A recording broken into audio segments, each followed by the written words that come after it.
Welcome to the Living Big podcast, where we're all about embracing life to the fullest. Hey, I'm Marley. And I'm Kylie, and we're thrilled you're here.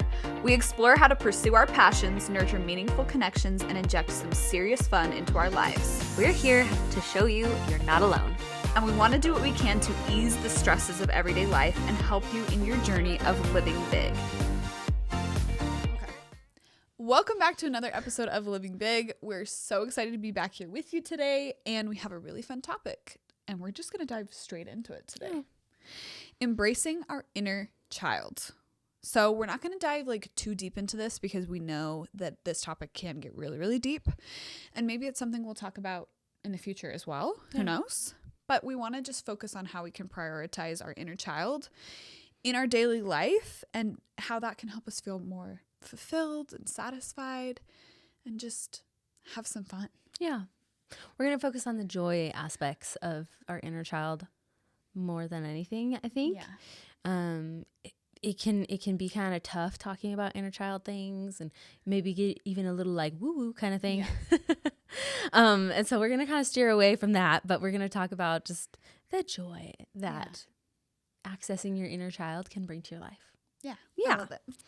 So we're going to talk about remembering our inner child, our little childhood. We'll go back and forth kind of talking about things that are special, that were special to us and important to us when we were children.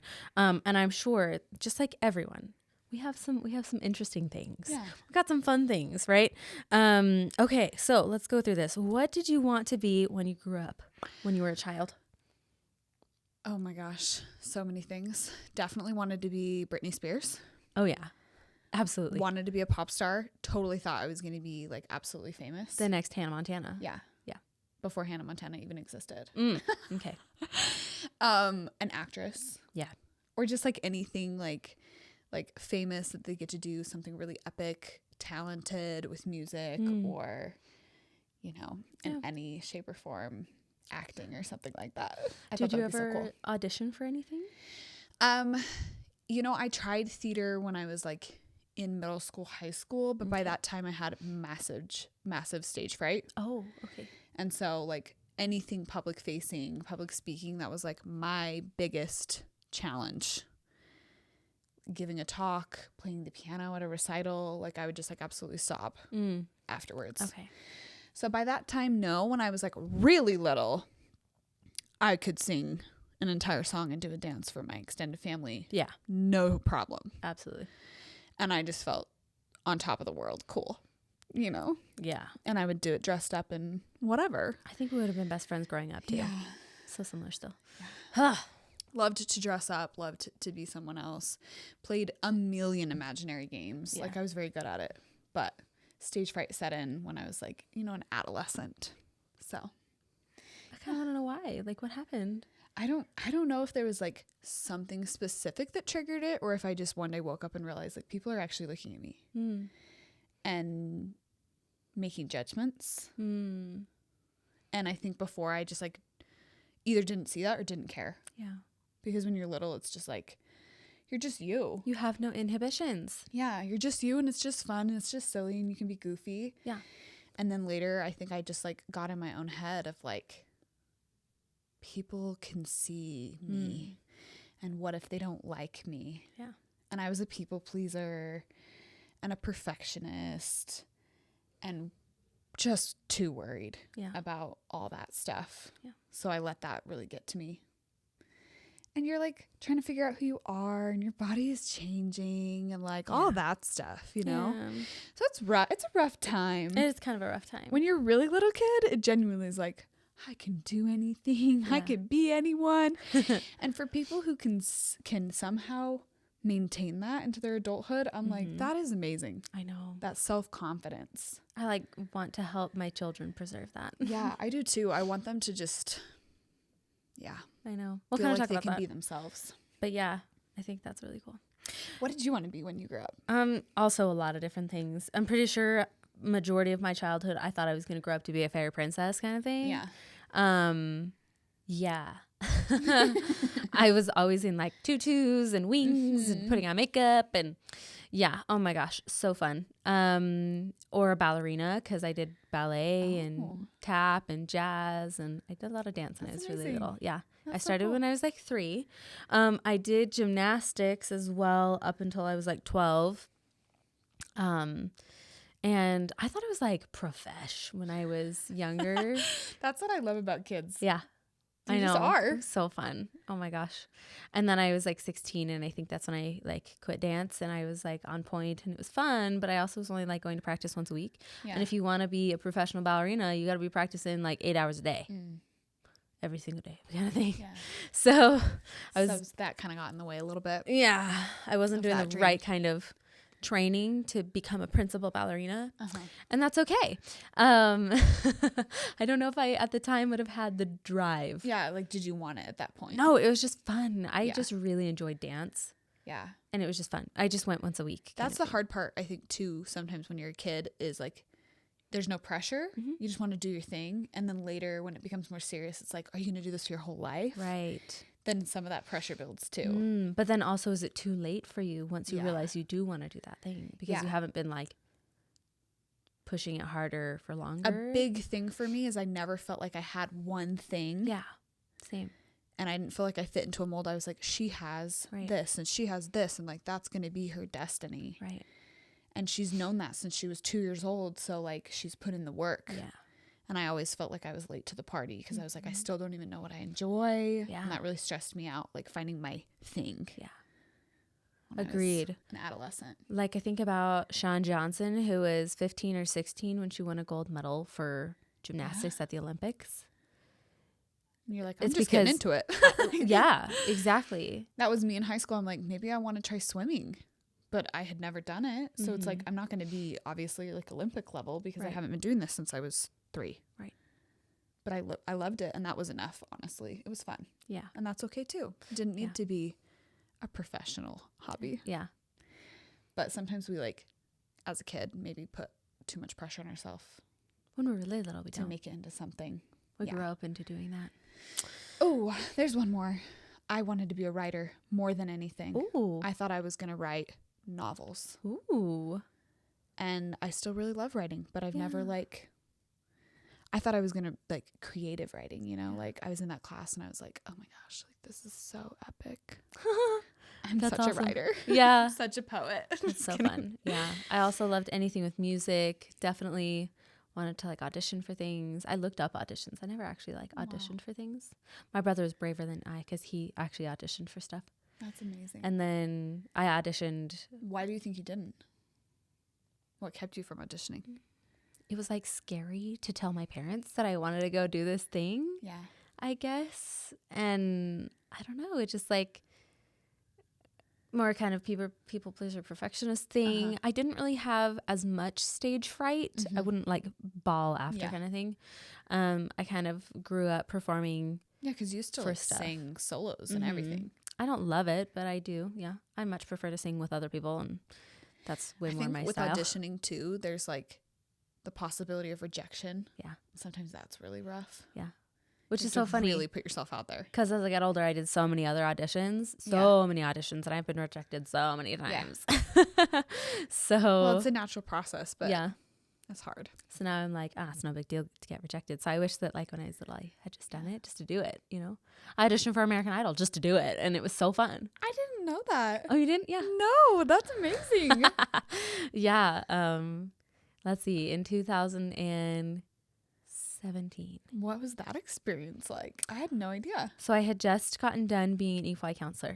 So I had just gotten done basically performing for 3.5 months straight, and it was so fun. And I had like jacked up my ankle a little bit. I was on a high, but I was in Texas. I was at home, and we were auditioning in Louisiana. Yeah, where it's the South, and everyone to get ready. We were all just talking with each other. We were all just vibing and jamming, and then just singing worship music. That's so cool. That's how we got ready. We had to be there so early in the morning. Yeah.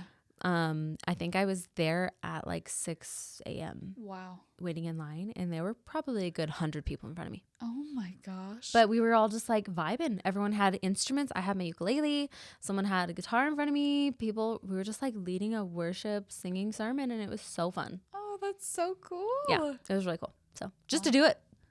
I'm like, I wish that I had done that as a kid, because then I got older and I auditioned for a lot of things just to do it. I auditioned for Disney just to do it. Really? Like, for like a Disney face character. Yeah. Like, I'm just going to go for it. Why not? What's the worst that could happen? They could say no. Fun. And that would have been realizing your fairy princess dreams. Absolutely. Like, not a better job in the world. Yeah. No. I also talked to someone who had been a princess at Disney for, or I guess she was friends with, whoever, because that's how they talk about it. Yeah. Anyway, right after the audition, and she was like, oh, a lot of people kind of like know how to audition going into it. So I wish that I had kind of had like the coaching that she was giving me right before it. Because then, I don't know, maybe I could have done it. So, anywho, so. That's so cool. No, it's just fun to audition. I think it's just fun to audition for just random stuff. That's so awesome. I don't think a lot of people feel that same way. So I'm like, it's nerve-wracking, like, some of that, but it's like, ooh, it's kind of exciting. It's a little tingly, I'm like, I do it, and then I'm like, oh, I did that. That was so freaking hard. See, but then like the introvert in me is like, no, I don't have to worry about doing that. Because I'm like, well, if I do it, then that's a lot of work, right? And that's fine and great and that's fun. But then if I don't, I'm like, sweet. It's like when your friend texts you like, I'm sorry, I can't make it. And you're like, yes. Like, okay. Same thing is what I feel after an audition that I don't get. I wanted to audition to do it and to get it done and to maybe have it. But now that it's not here, I feel good about not doing it. I'm not mad. I'm maybe a little happy about it because it would have been a lot of work to do that thing. Oh my gosh. That's so funny. Now I have an out because if it was meant to be, it would have happened. Yeah. Exactly. That's literally what I tell myself. It was meant to be, it would happen. Oh, that's so hilarious. Yeah. Anywho, so there's that. There's my experience with that. Also, though, really quick, as we're going through these questions, we want you to also be thinking through your own answers because the idea of us talking about our inner child, like we're hoping that this can help kind of revive some of that remembrance for you as well. Yes, absolutely.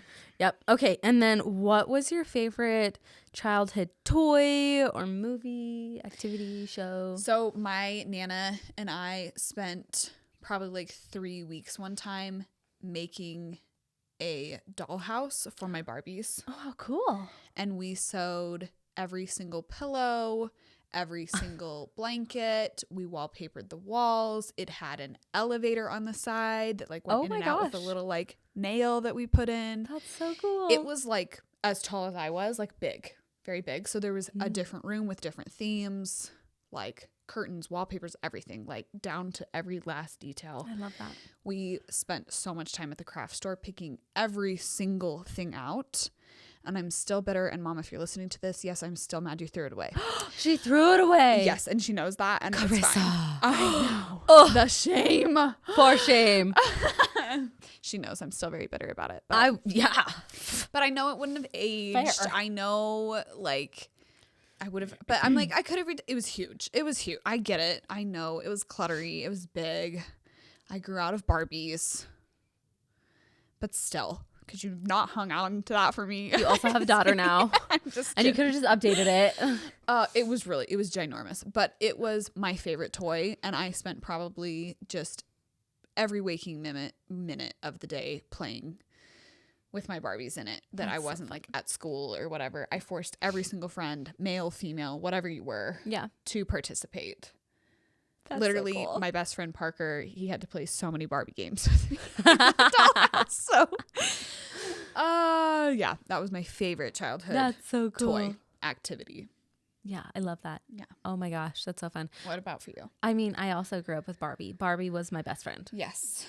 Oh my gosh. This last year was so fun. Just like the year of dress up and Barbie. Yeah. Right? It was the year of Taylor Swift, the year of Barbie. I had a million Barbies. I had all the Barbies. I had all of the dress up clothes. That was one of my biggest things, is like, I will dress up, I will match my Barbie kind of thing. And I had all the movies. Yeah. I had the matching Barbies to the movies.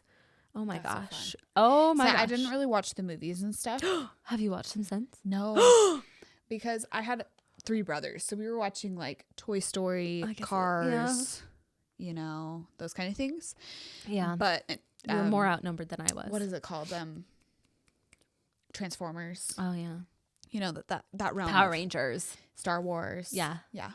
Not Power Rangers. I don't think we really did Power Rangers. We watched a lot of Power Rangers. Yeah. There's at least there's a girl Power Ranger or a couple girl Power Rangers. I did Hannah Montana. Yeah. Don't get me wrong. I watched all of that. But but I didn't watch the Barbie movies, but I don't even know their actual names or what they were or anything, but I had all of them. Okay. So that everyone could have a character of my own imagination. Maybe that was better that they didn't have names or anything. Oh, they had my own names. Every single one of them. Yeah. I mean, I also, and a really embarrassing thing, I created an entire city one time, not out of Barbies, out of fake characters. I wrote like a book about it, and we made like a set. Yeah. Like almost like you would for like a studio or a movie set or whatever, but small. Yeah. I love that. And the city was called Dopalapaga, and like there was like a mayor and like a church building and a librarian, and like, you know, just everyone had a role in the entire city. Full infrastructure. Yeah, and I made my brothers play with me. So. I love that. Yeah. Yeah. So I really liked anything imagination. I love that. Imaginary world type stuff. Oh, that's so fun. Yeah, my big thing was like dress up. And it was always so fun when I could like get my brothers to let me do their hair or just like friends to let me do their hair or makeup or things like that. And yeah, I just looked for literally any excuse to dress up myself or to have my friends dress up. I remember I brought like a baby doll to church that like I was wearing the same dress and had to have matching clothes all the time with my dolls. And yeah, I was way into dolls. Dress up in tea parties and feather boas. Yep. And tiaras. I think I wore a tiara to like soccer practice. They literally called me princess on my team because I just was like, I love this. Like, this is so fun. Dress up all the time, wear the tiara. Yeah. Because you can get down and dirty playing soccer with a crown on, obviously. Yeah. Even better. Absolutely. Absolutely. Why people need to put people in a box? We're gonna be all the things, right? Yeah. That's my thought. Oh, I love that. Okay. Did you have a special book or hobby? I mean, I had like a princess book and it had all the stories in it. Yeah. Like all the original, like not the like scary versions of them, but there were the cutesy versions of things. Yeah. I loved to collect snow globes. That was like a fun little hobby that I had. That's I collect snow globes and just from places and things. I had Barbie snow globes too. Oh, wow. My favorite one though. Okay, so Barbie like redid a bunch of like classic tales or whatever. So they have Barbie Rapunzel. Okay. So Barbie Rapunzel had its own snow globe and it was a big snow globe. And that was like a big deal because I had like lots of little snow globes. Yeah. So when I got the big ones that had the music boxes in them, my heart. So cool. I need to go back and find that one. Oh, so fun. I am a sucker for anything that has a music box in it. Yeah. Like I love those. Growing up, I really wanted, there's like this figurine of Christine in the boat with the Phantom of the Opera is like pushing her through. Oh, obsessed. And it plays the Phantom of the Opera, but it's like just a figurine of them. It's not a snow globe. So cool. Oh my goodness. So beautiful. Yeah. There's just like things like that. I loved little beautiful things like that. I loved to collect things too. Every time we would go on a trip, I would look for a ceramic hippopotamus. Cute. Because hippos are my favorite animal because I'm a weirdo and I love them. And yes, you're going to tell me they're dangerous. I know all this stuff. People assume I don't know. I know. It's my favorite animal. Of course I know. Anyway. So everywhere we would go, I would try to find, and it made it such an adventure because like, where do you get a figurine hippo in Paris? You got to figure it out. You got to figure that out. Be where a little crafty. Brazil? I don't know. Figure it out. California? Did you? Yeah, absolutely. That's awesome. I have an entire collection of hippopotamuses. I feel like I gotta see this. And I would put them on my floating shelf, and I love them. I gotta get them out. They're right now in like a sentimental bin that I have. Okay, I have. But I'm obsessed. These. Mexico, everywhere. I got them all over the place, and they're so fun, so colorful, so bright, different sizes. So fun. That's really fun. I know about the hippo thing. I've bought you a couple of hippos, but I would love to see the original collection. Yeah, that'd be super cool. Yeah. Overall, what brought you joy as a child? Honestly, just like life in general. I just like, again, like what we're talking about, like tea parties and dressing up and baking and singing and princesses and just like, I very much had like the feminine energy. I loved to talk a mile a minute and I just wanted to be friends with everybody. And I thought life was like so magical. Yeah. And there was like so much to explore and imagine, and it was just beautiful. So I think that's what brought me joy. What about you? I would pretty much verbatim say exactly what you said. Yeah. Just like thinking about the things that brought me joy as a child. They were just little things that, just being friends and, making up stories and playing Barbies and easy bake ovens. Oh my gosh. Like, I don't know how many shrinkadinks. I was going to say, I don't know how many shrinkadinks I have made. Tamagotchis. Painting my nails. Oh my gosh. I have not grown out of that. I still love painting my nails so much. I had every color under the rainbow. And I still have all those old ones, and they like don't even like come out because they're so old. They used to have these little, they were 99 cents, but they were like teeny tiny little bonbons is what they're called. They're little nail polishes. And they had so many fun colors, or collecting lip smackers, or... Do you remember the crackle nails? Yes. I never had them, but yes. Oh. I know. Those, you do a color underneath, and then you'd paint silver over it, and then it would like crack. I know. Show the color. I couldn't be like at all emo though. Because it was like it was a little edgy. It was a little emo to have those. The cracked nails. Oh, that's so funny. Yeah, no, it was just glitter. Did you have a Tamagotchi? I didn't, no. But I had a Littlest Pet Shop. Okay. Do you know what that is? Okay. I know what they were is, little. Okay. So I had, here we go. It was Barbie. It was Polly Pocket. It was Bratz. It was Betty Spaghetti. That's really back in the archives. Is Betty Spaghetti. I don't know what that is. So Betty Spaghetti, she's like this little bendable doll that has spaghetti for hair. Oh, wow. And that's how I learned how to braid, is like she's just got these strands that are like plastic spaghetti basically. Interesting. Oh my gosh, we're going to have to go on like a deep dive in the stories of like things. Oh, these are so fun to think about. Did you wear gauchos? I absolutely wore gauchos. Did you have Webkins?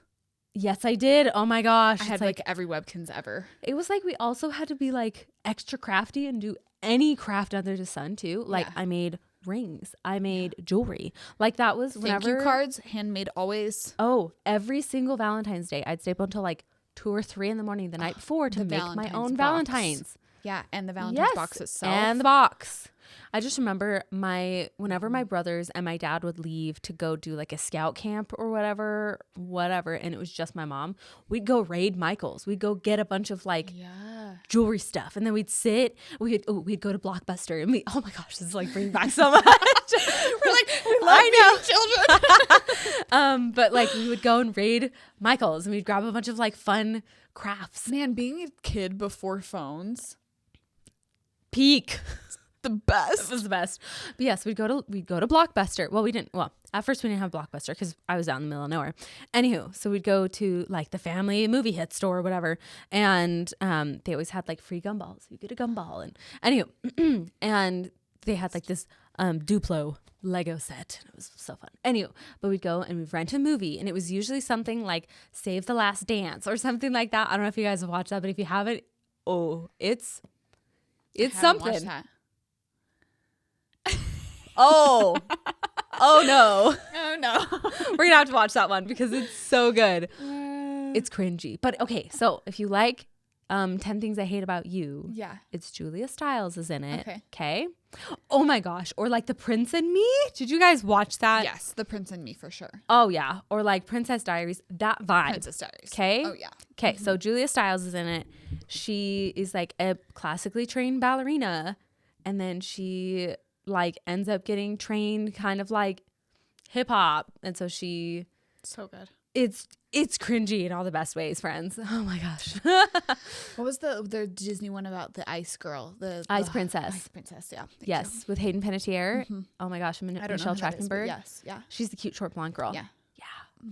From like Nashville and Heroes and stuff. Parent Trap, all of those. The Parent Trap. Oh my gosh. So many of these movies live so strongly in my brain. So strongly. Rent free. Yeah. I grew up loving movies and then never grew out of it. So. Movies are great. They really are. This episode is proudly sponsored by Event Penguin, your go-to solution for creating unforgettable events. Say goodbye to clunky and hard-to-use event sites and create your next event in minutes today. Whether it's a party, conference, or a networking event, Event Penguin has everything you need to bring your vision to life. Visit eventpenguin.com today and discover beautiful, customizable event pages that make planning a breeze. With a seamless guest experience, Event Penguin lets you focus on what truly matters, making your event a smashing success. Start building your community through events effortlessly. Jump in. Oh my gosh. What about Step Up? Did you watch the Step Ups? Absolutely. Okay. Oh man. All the Step Ups. Yeah. All of them. Channing Tatum. Yes. Yeah. Yeah. I feel like movies though. Am I crazy for thinking that movies that we had back in the day were just like better? Well, they were just like original. They were like, Yeah. oh, let's do this like random idea and let's just like go with it. Like I remember, so one of my best friends growing up was obsessed with horses. Yeah. Okay. Obsessed. So obviously I became obsessed with horses. And so our favorite movies were like Spirit and Flicka. I don't know how many times we watched those. I only watched those when I was sick. But like Spirit is a masterpiece. Ooh, Freaky Friday. Freaky Friday. Did you know that that movie is like over 20 years old? That makes me feel ancient. Right. It was made like 2 years ago. Cinderella Story. I think just this past weekend. Cinderella Story. It hit 20 years. It hit the 20-year anniversary. No. We're that old. That's my favorite one for sure. From I know. Well, so okay, Chad Michael Murray, the dude who's like Austin Ames in the movie or whatever. Hottie McHotterson. These were the men of our days. Yes. Oh, anywho. So he's in a new movie that's like on Netflix or something this weekend. Oh. It's Mother of the Bride. Okay. Anywho. And I think he's the counterpart in it, the like love interest. I don't know. But he was talking about how it's been 20 years. Oh my gosh. That's crazy to me. He is still just as hot. I'm just putting that out there. I need to see him. I'm like, I don't remember. I mean, I don't know what he looks like now. But I remember what he looked like then. He's hot. If you don't know, go look up Chad Michael Murray today because woo! Yeah. No, it's just that moment when he sings Britney Spears. Yes. Like Romeo and Juliet style. With his long greasy hair and his motorcycle and helmet. Oh, that's so funny. Oh man. Yeah. Yes. This podcast all of a sudden is now all about nostalgia. Like, inner child. Just kidding. What are all the things we remember from the early 2000s? Yeah. Because there's a lot. Chevron patterns. I mean, we could go on. We Oh could my go on for gosh. days. Oh my gosh. Yes. So many little things though brought us joy as children. Evidently. Remembering them is bringing me a lot of joy now. It really is. Oh my goodness. It's so fun. Yeah. Oh, yeah. It's the best. So good. It is very important. I think it's important to reminisce and remember the things that brought you joy as a child. Mm-hmm. That's where our dreams, our hopes, ambitions, and inhibitions lived and still live. They're still there. And I think drawing upon the power of our inner child can help us to do maybe scary and exciting things. Or remember, like, pieces of who you were can help you maybe attack some of those fears that you developed later. Yeah. I love that. Yeah. That's cool. Mm-hmm. So then I guess the next part of it is, do we see any parallels in our lives now? We haven't talked about it, but like we're way into reading and we both grew up reading. Like mad. What were some books that you loved when you were a child reading? Oh my gosh. I loved anything by Shannon Hale. Goose Girl. We just reread that for book club because so good. Why not? Love it. Yeah. Anything she wrote. Anna Burning, Austin Land, which is an excellent movie. So fun. She introduced that to me a while ago. Fable Haven. Princess Academy. Harry Potter. Oh, yeah. For me, when I was really, really little, it was Junie B. Jones. Junie B. Jones. Yep. I remember I'd like sit and read a whole book Saturday morning. I was obsessed with Junie B. Jones. Yeah. She was amazing. Yeah. Yeah. The Olivia books, like all of that, all of those. Yes. The Little Pig. So we talking about? Oh my gosh. Yeah. Oh, like core memories. Yeah. Yeah. I loved those. Any Newbery Honor books, any that had that silver, I just loved those. Yes. Those book fairs. So fun. The best. I remembered a book that I loved when I was growing up and then I bought it. It's called like the Russian nesting doll or something like that. Anywho, I loved beautiful books. Anything that was like really detailed, painted. Judging a book by its cover. Absolutely. I still am 100%. I am too. Yeah. Oh my goodness. I just remember loving that book growing up. So then I found it and some like library was selling it because it was like old. Oh, that's so fun. So then I bought it because I was like, I loved it as a child. So I want to re-go through like my childhood books now and like remember them all because there were so many good ones. Yeah. So good.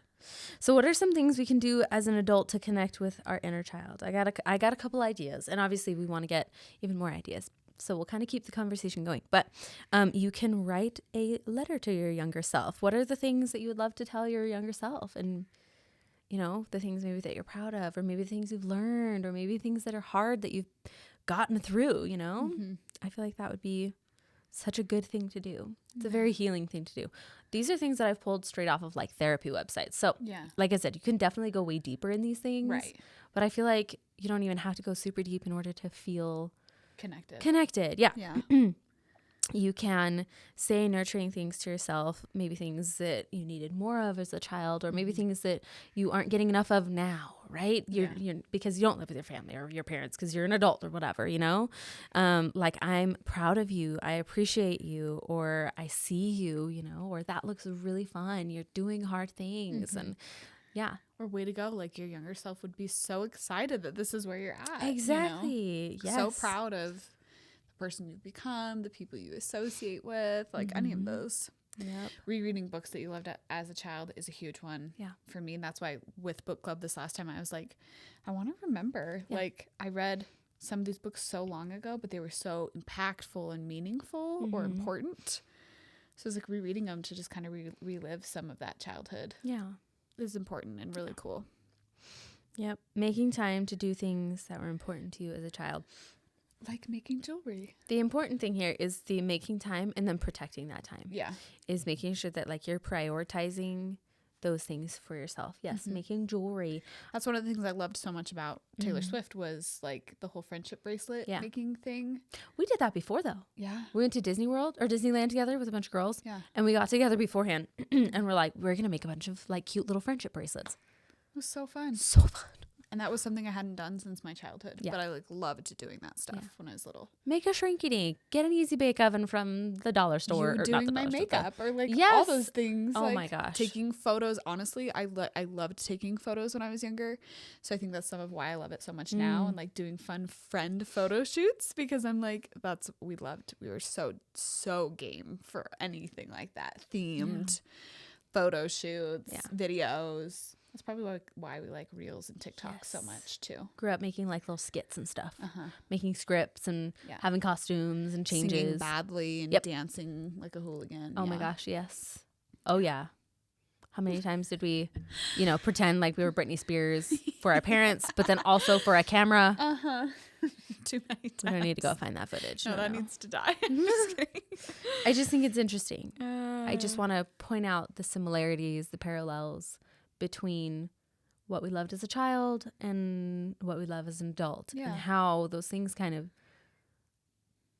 they stay the same. The easy bake oven grew into a real oven. Right. But you still have to bake. Like I want to make cookies. I never grew out of dressing up. I never grew out of painting my nails, of having a tea party with friends. Exactly. In fact, I literally just got my first teapot and teacups today. Oh my gosh, I'm gonna have to see them. They're just plain gray, but like how cute though. I'm so excited and I want to collect them. And I was like, I'm gonna have friends over for a tea party. Like, so fun. Yeah, love it. I think that validating our inner child is super important and remembering, like you were saying. But something that can be hard is not getting stuck and still having the momentum and moving forward, right? So sometimes if we involve that inner child too much, like you really can get stuck and you try to protect yourself and that can be dangerous. So there are ways to heal your inner child. And again, we're not trying to get too deep here, but we want to talk about some of those things that we can do because this is important to not get stuck. Right. Yep. We can utilize activities to start feeling a little bit at a time in order to undo the numbing. I think when you've just got so much going on and you're feeling overwhelmed, you're feeling a lot. I'm a doom scroller. I could just sit and doom scroll. I think we all kind of are if you are on social media or, using a phone. Yeah. And so just like the mindlessness, that's how I kind of equate that. Like the numb thing is like being mindless. And you're like coping with something, obviously. Right. I need something to take me off of all of this, and I need it for a while. And that's going to be like my, self-help for right now. But really, it's not actually doing anything good. It usually is doing the opposite. Right. So I like the idea of like putting down your phone and doing something else. And specifically, like I was even talking to someone I was close to about heartbreak that they had gone through in high school. And I was like, okay, like, what do you do when you're in the depths of despair for the upteenth time? Right. Are you just doing the same thing that was harmful for you? Or are you like, you know what? I'm going to go pick up a jump rope. Yeah. I'm going to go for a walk. I'm going to go play the piano. I'm going to go make myself a snack. I'm going to have a dance party. I'm going to turn on my favorite song and just jam to it. Yeah. Just trying to like flip the script a little bit. Right. And put the thing in your mind away. Not that you shouldn't like deal with your emotions. You should. And there's a time and place. But if you find yourself just like in a revolving door where you're repeating and you are feeling numb, you may need to like actively do a different activity to help your brain out. Yep. And if you don't know what to do, thinking about what you used to love as a kid can maybe help with that, you know? Like I loved to dance growing up, so maybe I go do a dance class. Yeah. Maybe you love to read, so you go pick up a book. And even if you haven't in 10 years. Right. Like, just try something. It is never too late to do those things that you used to love. If you loved to doodle, get out a piece of paper, put the phone down and start doodling. Just doodle. Yeah. Yes. I love that. Oh, I had another one. A coloring book. Coloring books are really cool. Oh, yeah. They have like adult coloring books. I loved to color as a kid, right? They have some fun ones. Yeah. So many fun ones. Mm-hmm. You can work on reducing anxieties and fears by processing fearful memories or experiences. As needed, work with mental health professionals. Yeah. I'm just going to throw that out here. Obviously, we are not mental health professionals. No. And we are not experts on the inner child work that could be done. Yeah. We're just trying to stay kind of surface level. But if it is deeper, reach out to people. Reach out when you need help. Okay? Yeah.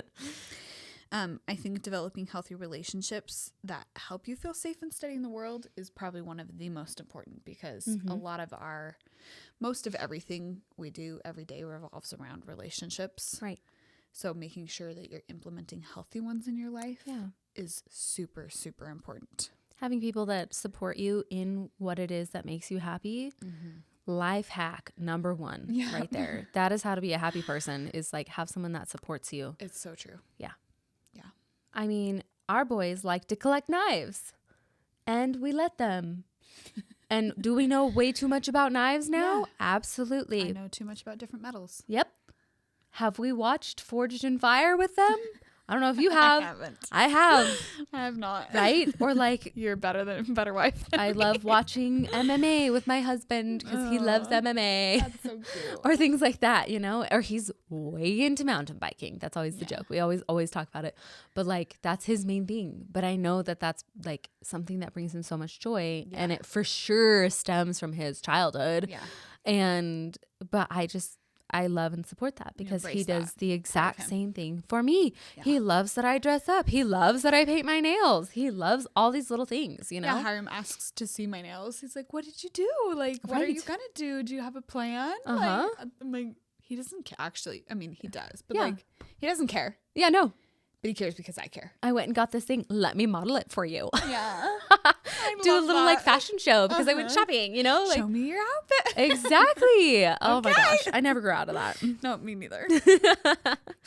Yes. Creating a warm and inviting environment. Oh my gosh. Okay. I love this one.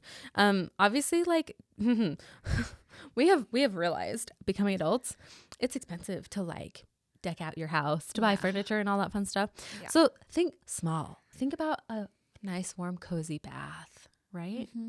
Get yourself a bath bomb. Get yourself some bubble bath, like one of those cute little trays where you can set your phone or an iPad or something or a book, whatever. Or clean up the corner of your family room. Yeah. set up a nice cozy blanket Ooh. with a hot drink, some light music, Yes. dim the lights, or turn on a lamp if you don't have a dimming light, because I don't have that, but lamp. There you go. And then there you go. Cozy space. My favorite thing always to feel cozy, quick fix, is a candle. I just have to light a candle. Yep, oh, man. Man. That just makes me feel so cozy. Yeah. That for sure helps. Instantly makes the environment so much better. Yep. Create structure and nourishing self-care. What are things you need to do every day to feel like a human being? Yep. Yeah. There's just really good rhythm whenever you're in that structure kind of thing. At least when you have kids, you're on a pretty set schedule kind of thing. You're working at a certain time every day or whatever, things like that. Like, you can absolutely kind of work in a routine. I love my kids, and I really love bedtime. Yeah. I love the time I have after. Absolutely. Yes. And I rely on it. Yep. You know, I'm like, I need that. I need to read my book or whatever. I need to get some things done and just be able to like be with myself for a little bit. My husband. It's awesome. I will say though that it is kind of up to you to be able to know what you need. Yeah. There was a large portion of my married life where I was like, I don't even know. Yeah. And so that was hard. It but does take time, I think, to figure that out. Yeah, I think it does. But I think you can jumpstart that as you're growing up kind of thing, just paying attention to what it is that makes you happy and what helps you to feel like you're put together and whatnot. Yeah. So I really agree with that. Yep. Having clear emotional, energetic, time, physical boundaries. Think about protecting your peace. Yeah. Creating passions and hobbies and making them part of your life, like Marley was saying, like finding what you're interested in. And if you don't know where to start, thinking back to what brought you joy as a child, like we were already talking about, whether that was dancing or coloring or whatever, like maybe start trying to experiment with those things again and see if they still bring you that same joy. If not, you can pivot and find something else. But I think experimenting with what brings you joy now and what you might enjoy doing is really, really smart. This one's kind of more vulnerable, but shifting your focus from performing to doing and being and celebrating. And this can be kind of hard, but finding someone that you feel is a trusted family member or a friend, and asking them to tell you what your strengths are. Or to tell you what makes you special or things like that. I would say, obviously, do it for them as well. But that can be very healing for your inner child. Is maybe you're kind of caught up in the world and not knowing what's going on in your own head. You're just so in your own head, right? And so being able to have someone who sees clearer on the outside, all the things you are doing, all the strengths you do have, all of the things you're juggling and whatnot, that can be really helpful. Yeah, I love that. Yeah. And then shift your inner beliefs. What beliefs do you feed yourself? Find your own values and try to align what you consume with those morals. I love that. There's so many voices out there these days. Ooh. And they're loud and conflicting. Yeah. And I would say even inflammatory, negative. Or just so many. Just overwhelming amounts. So it's hard to be able to hear your own voice. And know what you actually think. Yeah. Or want. Or believe. Yeah. So there you go. I'm going to round things out here and talk about how leaning into this inner child and finding those things that bring you joy can connect you to your actual physical children. I think this is my favorite part. Like, it's so fun to sit and reminisce, but it's also like, because I've been there, because I was a child and I still have those parts inside of me, I can connect to my child, right? And help craft and create that same environment for them. Yes, I love that. What's special about being a parent is you can lean into that inner child to help your children, to be empathetic and compassionate and loving toward them. Being silly, fun, creative, active with your child will not only help you, but it will strengthen your bond with them. What are ways you like to spend quality time with your children? Again, like something I loved when I was little, I've mentioned the Easy Bake Oven a million times, but Coley loves to make muffins. Oh, Specifically muffins. So fun. Like right now, she goes to the cabinet where she knows the pan is. She gets the pan out and she goes, making muffins! And she freaks out and she's pumped and she wants to help me pour all of the ingredients into a bowl. She sits in front of the oven with the light on for like 20 minutes watching them bake. wow. Slowly. And I'm like, she has the attention span of a gnat. And yet muffin making should That's it. It That's the really hack. resonates with her soul, you know? And then she wants to eat the muffins. I love and it. every morning, my muffin? And I'm like, yep, you can have a muffin. That's so cute. It's so fun. So it's like things like that, like looking at some of the things you liked, whether that was, if you loved to dance, have a dance party with your kids. Yeah. If you loved to read with your kids. Yeah. If you loved to make muffins. Yeah. Make muffins with your kids. Oh, I love that. Yes. Oh my gosh. I think it's so fun. Yeah. Dance parties is like one of our favorite things. Yeah. We pretty much always have music on. It's either in the car, it's in the house, whatever. And Leo's always like, dance party. Cute. So cute. And he can like ask for certain songs or whatever he wants. I love that. It's so fun. Either way, you can do little things that'll get your creative juices flowing and just do them together. Yeah. Yeah. I really think, like, again, you're crafting their childhood. Yeah. And you can remember and reminisce who you were and the things that brought, like, if dress up made you so happy, Right. odds are one of your kids probably might like that. Or if they don't, okay, but like try it. Right. Usually, I mean, if we tell Coley that a dress is a princess dress, it's like the best thing in the world. So fun. So I'm like, But the so princess dress could also just be like one of Hiram's shirts, fun. Yeah. bundled up, Yep. held up with a hair tie. And that's, Right now, everything I put on, so pretty, mama. That's such a pretty dress. I'm like, oh, okay. does that not so make you sweet. feel like $1,000,000 or what? Yeah. So cute. Oh, I love that. Oh, so cute. I do want to acknowledge that not everyone had the perfect childhood. Yeah. And I would even say no one has ever had the perfect childhood. No, not possible. It's not possible. And if you maybe struggled more than average, more than most people do in their childhood, then this is the time to give yourself that gift. Recraft it and Recraft it. have it Rewrite with your those kids. stories. Yeah.